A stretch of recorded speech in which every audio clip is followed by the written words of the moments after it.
Hello, this is Papa Zion, where I've been sharing random thoughts around family life, around relationship and marriage, around destiny and all that since yesterday, and it's quite intentional.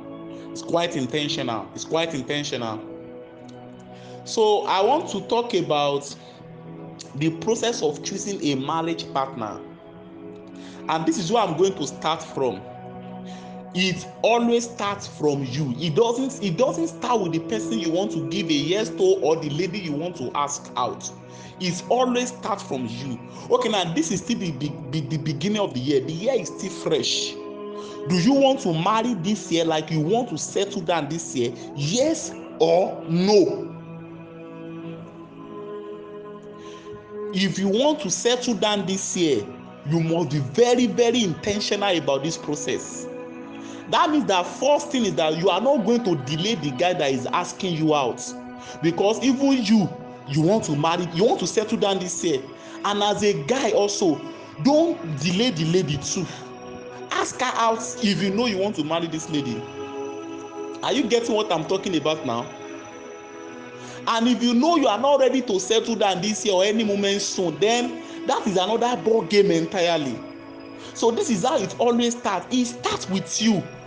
Then number two is that, what are the personal peculiar factors that may not allow you to settle down this year, or that may not allow the process of choosing a marriage partner to be easy for you? Let me start from this. You see some ladies, you know that your parents has too much influence in your life. Your parents are in control. They are in command of your life. You can't cheat, you can't wee, you can't eat without their approval. So if you are a lady from this kind of family, you should know that you have to settle things with your parents first before even thinking of, oh, let me give a yes to this guy, let me give a no to this guy. Because why? Even if you give a yes to that guy, your parents are already there too. That guy is like a gate. That guy need to go and fight another battle there. Are you getting what I'm talking about now? So if you know that you want to settle down this year, and what are the peculiar factors that you know? That's why I used to tell ladies, and I used to tell brothers too. If you know that you are still a mommy's boy, that you can't take a lady to your family and your parents will agree and accept and all that, please and please don't even bother disturbing that lady. Go and settle with your parents. Because why? You shouldn't take another man's daughter to your parents and they will now give her trouble. Oh, she's not tall, oh, she's not fast, oh, she's not a rich family, oh, she's not educated, oh, she's not educated, oh, she's not this. These are the factors that you should have settled with your parents. You should have built a relationship with your parents such that whoever you bring to the house, they don't need to give that person pressure and trouble and problems. Are you getting what I'm talking about now? Are you getting what I'm talking about now? Because this is a very serious issue.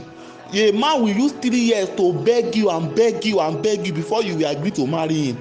Then we now go and meet your parents and spend another 2 years to be begging and begging your parents. It's not good. So if you know that you are not matured for a relationship as a lady, know that you are not matured. Are you getting what I'm talking about now? Because these are the simple or little factors that choke many people's relationship life. And likewise too, as a guy, settle things with your parents. Settle things with your parents. Be matured. Be independently matured. The question your parents should ask you is, how long have you known this guy? How long have you known this lady? What and what did you put together that make you to believe this girl is your wife or this guy is your husband? Those are the questions they should ask you. Not that, hey, he's from Hausa, he's a Hausa, he's a Northern, we normally Northern, hey, he's an Igbo lady, Igbo guy, we don't want Igbo, we don't want, I beg you. You should have settled these things with your parents. You are not a robot now. You went to school, you have been serving God for years, you have the Holy Spirit in you, you have been managing your life all these years. So it shouldn't be, I'm not saying your parents should not help you in choosing, they should not be a guide. Are you getting me now? But they shouldn't choke your life. They shouldn't choke your process of choosing a marriage partner. Are you getting what I'm talking about now? Because this factor is very, very important. You settle this and settle this once and for all. The number 3 thing is this, that what are your values? What are your values? What are your values? Sincerely speaking, many people don't have values. I'm telling you the truth of the matter. Many people don't have values. Are you getting what I'm talking about? So what are your values? I'm talking, some people now, they want to make their parents proud. That is a value. I want my, and some people they are just, is my parent. They want to get from their parents. Is what their parents eat that they will also eat. Yes, some people now, their value is excellence. Some people now, their value is, I want to give. They've given everything to God. God is no longer a tenant in their life. God is the landlord, and this is you. It's only Sunday Christian you are. So these are values. So if you are going to choose a marriage partner, or you are going to, you must define your values. And is your value agreeing with this person's value? This is very, very important. Because why? If your value does not tally, you will, and even if you don't even know your value yourself, you just be arguing, you just be fighting. And this is the reason why people they can do 3 years courtship, and 2.5 years out of that 3 years is just crisis management. It's just argument. Are you getting what I'm talking about? Then another factor is, what kind of courtship do you want? Some people don't like long courtship. I have seen some people, they will tell you the highest courtship I can do with any man is 3-4 months, 6 months, highest 6 months courtship. That's what some lady will tell you. Why some lady will tell you that, I must do 3 years old. I must do 3 years old. So these are things you should consider. Personally, I don't like long courtship. I don't like that thing, because to me, if you are prepared, you are prepared. If you are good, you are good. If you like, do 10 years courtship. If that guy is not a good guy, you will still eat stone at the end of the day. So these are things you should put into consideration, which you must have settled. So that if you know that, I don't like long courtship as a lady or as a guy, highest courtship I can do with you is 3 months. Are you getting what I'm talking about now? So within that 3 months, both of you will spend, that means that you're going to spend enough time together. Maybe you'll be meeting every weekends. Then you talk, you plan, you pray together, you engage in discussions, you ask questions, you meet, you go to beach together, you spend time in the mall, you have fun time together, while you have serious and quiet time together, you have time of prayer and travel. Are you getting it now? So this is very important. Then some people don't like long distance relationship. Why some people they like long distance relationship? These are factors you should settle in your heart, so that if this person is coming and you know that you are not in the same city, you can't be in Lagos now and your lady is in Maiduguri and you are doing courtship. Personally, I don't like that thing. That is just the truth. So these are factors you should put in place, so that there will be clarity. There will be clarity. There will be clarity in what you are doing and who you are choosing. There will be clarity. That is why you see that a lady asked me recently, I said, Papa Zion, I saw that you have been speaking against 20-year-old lady being in a relationship. Are you saying that a 20-year-old lady is not fit for a relationship?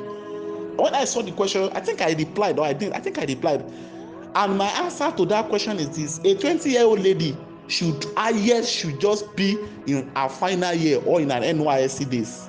That is what experience has she acquired in life to know the right man for her? Is she matured enough that her parents will not be deciding and choosing for her? So these are critical questions that I believe, now, because a 20-year-old lady, what do you know about a man? What do you know about manhood that will give you confidence that even, I think, a 20-year-old lady, even on your post-dam date, your sister will still follow you there, because maybe at that 14 or 15-year-old when you're getting admission. So just because you have BSc mathematics does not mean you have understanding and you have BSc marriage or BSc wedding. Now, even before a 20-year-old lady that is a graduate will start choosing a man, look at it very well. She has course rep in the university. These are guys that are head of class or are class rep rather, this like the class prefect, something like that. She has course rep, she has level advisor, she have HOD, the head of department in her department, she have faculty, she have dean, that's the head of their faculty. Then she now have faculty officer, the person in charge of all of this monitoring system. They are just to ensure that she finish well in that university. Now that lady now want to have wedding certificate. She won't have any system of mentoring, any system of oversight, any system of coaching, but she will just want to choose ordinary paper to get a job, which is certificate. She has course rep, she has HOD, she has level advisor, she has faculty officer and dean. Now that same lady now want to choose a man to marry, which she will have a wedding certificate or marriage certificate. She won't want to have anybody to mentor her, anybody to monitor her, anybody to play oversight on her, and she will want to sue. Will she choose right like that? So this is why I always speak against 20-year-old lady, that she should just relax and get it right with herself first. So this is where I'm going to stop for now. Listen to this voice note. I want a reply and a response from you. This is your one and only Papa Zion. God bless you. Bye.